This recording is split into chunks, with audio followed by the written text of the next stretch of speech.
'Di ba? Pumalag nga yung buong bayan nung pinatay ng pamilya nila si Benigno Aquino Jr. Maligayang pagbabalik kapatid. It's Kapatid Avinitz here. Sa araw na ito, pag-uusapan natin ang walang tigil na mga hamon na hinaharap ng ating pangalawang Pangulo na si Vice President Inday Sara Duterte. Siya ang isa sa mga pinakadinamiko at kontrobersyal na leader ng ating panahon. Pero sa kabila ng mga akusasyon at intrigang ibinabato laban sa kanya, nananatili siyang matatag at determinado. Lahat ng yan ay dito mo lang malalaman sa channel na ito.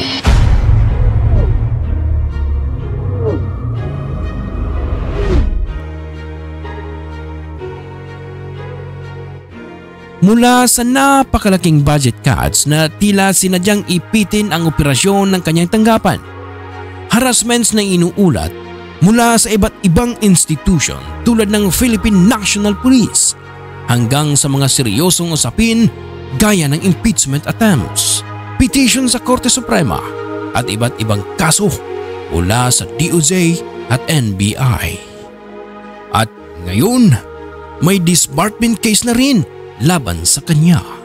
Parang lahat na lang ng paraan ay ginagawa para siraan siya bilang pangalawang Pangulo ng Pilipinas. Oh boy! Alam niyo mga kapatid, kung ang ibang tao ang nasa ganitong sitwasyon, baka sumuko na sila. Pero hindi si Vice President Sara Duterte. Alam niyo ba kung bakit? Dahil matibay ang kanyang paninindigan at malinaw ang kanyang layunin, ang pagsilbihan ang sambayanang Pilipino. Hindi natin pwedeng baliwalain ang kanyang pahayag na nagsasabing, "So, you may try to destroy me? You can skin me alive, burn me, and throw my ashes to the wind.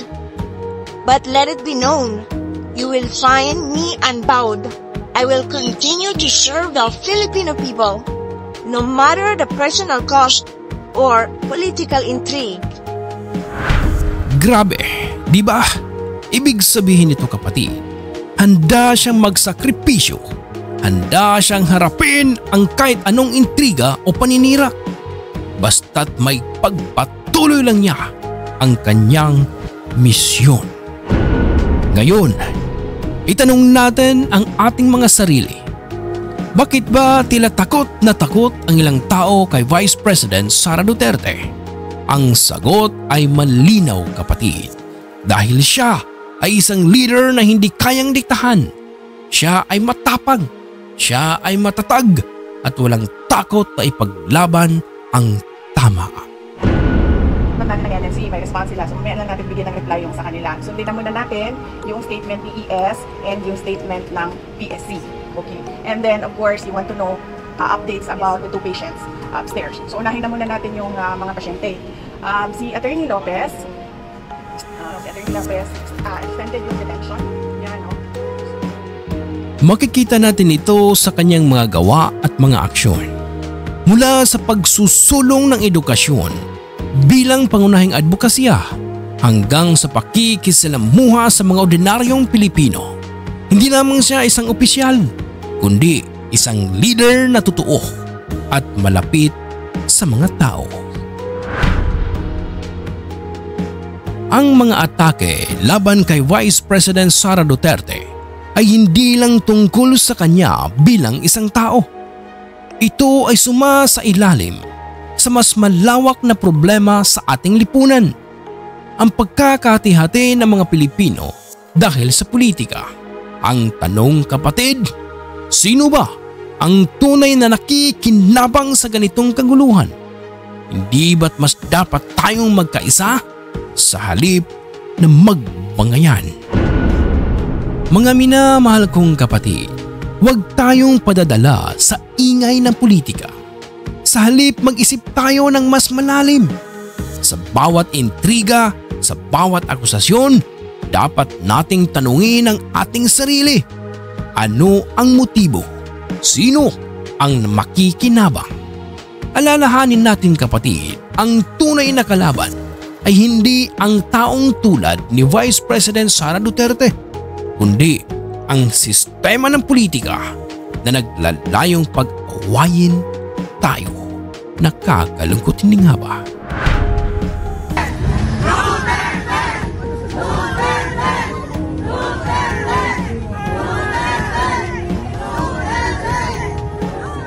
Sa kabila ng lahat ng ito kapatid, hindi nawawala ang suporta ng maraming Pilipino sa kanya.